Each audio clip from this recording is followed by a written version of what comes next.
एक बार एक हंस और हंसिनी हरिद्वार के सुरमय वातावरण से भटकते हुए उजड़े वीरान और रेगिस्तान के इलाके में आ गए। हंसिनी ने हंस को कहा कि ये किस उजड़े इलाके में आ गए हैं? यहाँ ना तो जल है, न जंगल, न ही ठंडी हवाएं हैं।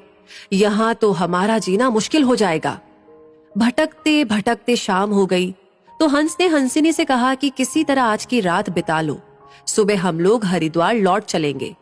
रात हुई तो जिस पेड़ के नीचे हंस और हंसिनी रुके थे उस पर एक उल्लू बैठा था। वो जोर से चिल्लाने लगा। हंसिनी ने हंस से कहा, अरे यहाँ तो रात में भी सो नहीं सकते, ये उल्लू चिल्ला रहा है। हंस ने फिर हंसिनी को समझाया कि किसी तरह रात काट लो, मुझे अब समझ में आ गया है कि ये इलाका वीरान क्यों है। ऐसे उल्लू जिस इलाके में रहेंगे वो तो वीरान और उजड़ा ही रहेगा। पेड़ पर बैठा उल्लू दोनों की बातें सुन रहा था। सुबह हुई, उल्लू नीचे आया और उसने कहा कि हंस भाई, मेरी वजह से आपको रात में तकलीफ हुई, मुझे माफ कर दो। हंस ने कहा, कोई बात नहीं भैया, आपका धन्यवाद। ये कहकर जैसे ही हंस अपनी हंसिनी को लेकर के आगे बढ़ा, पीछे से उल्लू चिल्लाया, अरे हंस, मेरी पत्नी को लेकर कहाँ जा रहे हो? हंस चौंका। उसने कहा, आपकी पत्नी? अरे भाई, ये हंसिनी है, मेरी पत्नी है, मेरे साथ आई थी, मेरे साथ जा रही है। उल्लू ने कहा, खामोश रहो, ये मेरी पत्नी है। दोनों के बीच विवाद बढ़ गया। पूरे इलाके के लोग एकत्र हो गए। कई गांवों की जनता बैठी, पंचायत बुलाई गई, पंच लोग भी आ गए। बोले, भाई किस बात का विवाद है? लोगों ने बताया कि उल्लू कह रहा है कि हंसिनी उसकी पत्नी है और हंस कह रहा है कि हंसिनी उसकी पत्नी है।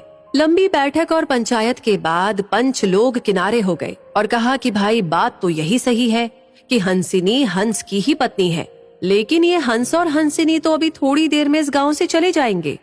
हमारे बीच में तो उल्लू को ही रहना है, इसलिए फैसला उल्लू के ही हक में सुनाना चाहिए। फिर पंचों ने अपना फैसला सुनाया और कहा कि सारे तथ्यों और सबूतों की जांच करने के बाद ये पंचायत इस नतीजे पर पहुंची है कि हंसिनी उल्लू की ही पत्नी है और हंस को तत्काल गांव छोड़ने का हुक्म दिया जाता है। ये सुनते ही हंस हैरान हो गया और रोने, चीखने और चिल्लाने लगा कि पंचायत ने गलत फैसला सुनाया। उल्लू ने मेरी पत्नी ले ली। रोते चीखते जब वो आगे बढ़ने लगा तो उल्लू ने आवाज लगाई, ए मित्र हंस, जरा रुको। हंस ने रोते हुए कहा कि भैया अब क्या करोगे? पत्नी तो तुमने ले ही ली, अब जान भी लोगे क्या? उल्लू ने कहा, नहीं मित्र, ये हंसिनी आप ही की पत्नी है और हमेशा रहेगी। लेकिन कल रात जब मैं चिल्ला रहा था तो आपने अपनी पत्नी से कहा था कि ये इलाका उजड़ा और वीरान इसलिए है क्योंकि यहाँ उल्लू रहता है।